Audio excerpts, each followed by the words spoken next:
ಬಿಸಿ road ಕೈಕುಂಜೆ ರಸ್ತೆಯು ಸಂಪೂರ್ಣ ಹದಗೆಟ್ಟಿರುವುದರಿಂದ ವಾಹನ ಸವಾರರು ಹಾಗೂ ಪಾದಾಚಾರಿಗಳು ತೀವ್ರ ತೊಂದರೆ ಅನುಭವಿಸುತ್ತಿದ್ದಾರೆ.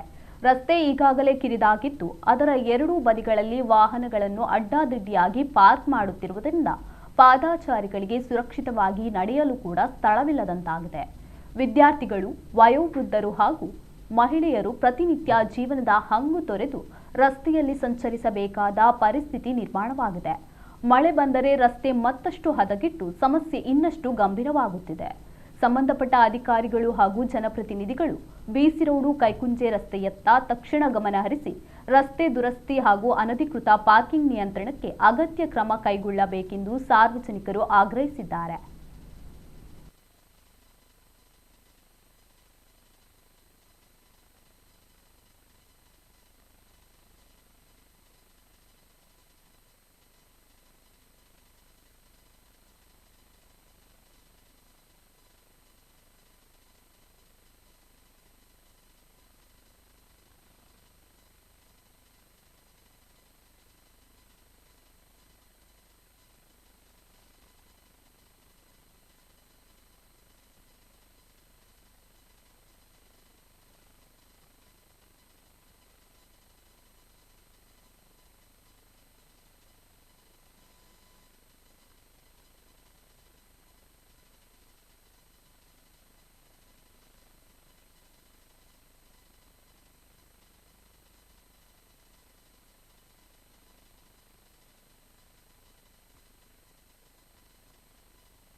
ಈಗ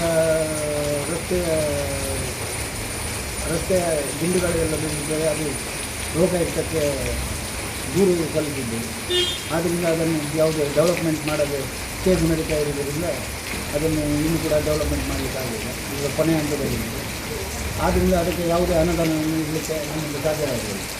ಎರಡನೇದಂತ ಹೇಳಿದರೆ ಆ ರಸ್ತೆ ನಾವು ಆ ಮೊದಲಿನ ಪುರಸಭೆ ನಗರೋತ್ಥಾನದಲ್ಲಿ ಸದಾ ನಮ್ಮ 40 ಲಕ್ಷ ರೂಪಾಯಿ ಇಟ್ಟು ಅಲ್ಲಿ ಬೀಚ್ ರೋಡ್ ಹೃದಯ ಭಾಗ ಅಂತೇಳಿ ಹಣವನ್ನು ಇಟ್ಟಿದ್ದೇವೆ. ಆ ರಸ್ತೆ ಕಾಮಗಾರಿ ಕಳಪೆ ಆದ್ದರಿಂದ ಸಂಪೂರ್ಣ ಕೆಟ್ಟು ಹೋಗಿದೆ ಈಗ. ಮತ್ತು ರಸ್ತೆ ಇಕ್ಕಳೆಗಡೆಯಲ್ಲಿ ಅದು ಪೊಲೀಸ್ ಇಲಾಖೆಗೆ ಸಂಬಂಧಪಟ್ಟ ವಿಷಯ.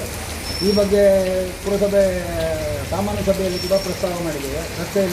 ರಸ್ತೆ ಇಕ್ಕಳೆಗಳಲ್ಲಿ ಬೇಕಾದಷ್ಟು ಹಳೆಯ ನ್ಯಾಷನಲ್ ಹೈವೇ ಆಗಿದ್ದ ಬೇಕಾದಷ್ಟು ಸ್ಥಳ ಇದ್ದು ಸುಸಜ್ಜಿತವಾದ ಪಾರ್ಕಿಂಗನ್ನು ಈಗಿನ ಆಡಳಿತಾಧಿಕಾರಿಯವರು ಮಾಡಿಕೊಡಬೇಕಾಗಿ ಹೇಳಿದರು.